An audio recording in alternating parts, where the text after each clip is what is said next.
पहले की सरकारों ने तो यहाँ रहने वाले हमारे फौजी भाइयों तक का सम्मान नहीं किया।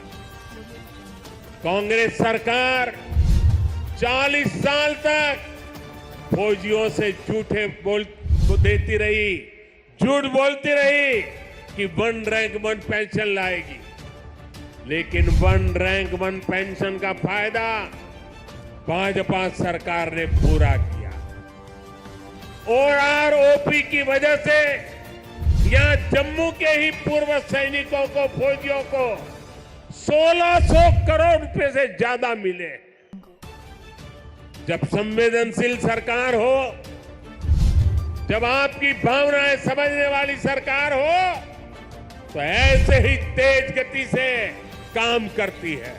जिसने आर्मी के अंदर 33 साल इस देश सेवा की और देश से विदेश तक नौकरी की, आज मुझे बहुत अफसोस के साथ कहना पड़ रहा है कि मेरी सरकार, जो मेरे भूतपूर्व सैनिक अपनी मांगों को लेकर के एक विज्ञापन उन्होंने सरकार को सौंपा, लेकिन सरकार का एक भी नुमाइंदा जो कि 150 मीटर हमारा जंतर मंत्र को बैठे हुए आज पूरा 20 फरवरी से 2023 को शुरू हुआ था और आज 2024 फरवरी 1 साल कंप्लीट हो जाएगा, लेकिन सरकार के पास उनसे ये पूछना है कि भूतपूर्व सैनिक की क्या डिमांड है, उनकी क्या परेशानी है। माना कि सरकार बोलती है, प्रधानमंत्री जी बोलते हैं कि मैंने पहले 70 करोड़ दिया, उसके बाद 90 करोड़ दिया और पिछले दिनों में बता रहे हैं 1 लाख करोड़ दिया। उन्होंने दिया, लेकिन दिया किसको?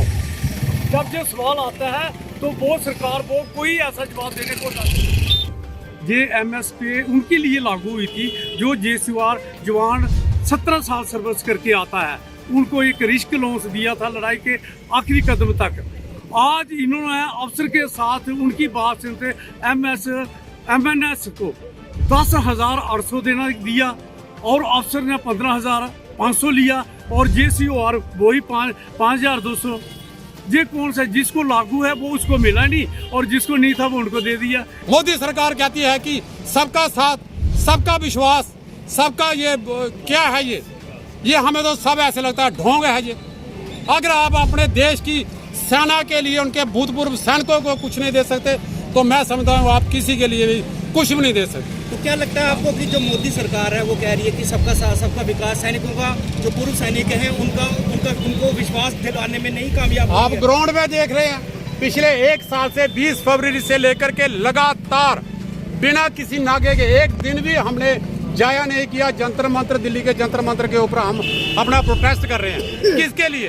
पीसफुली तरीके से।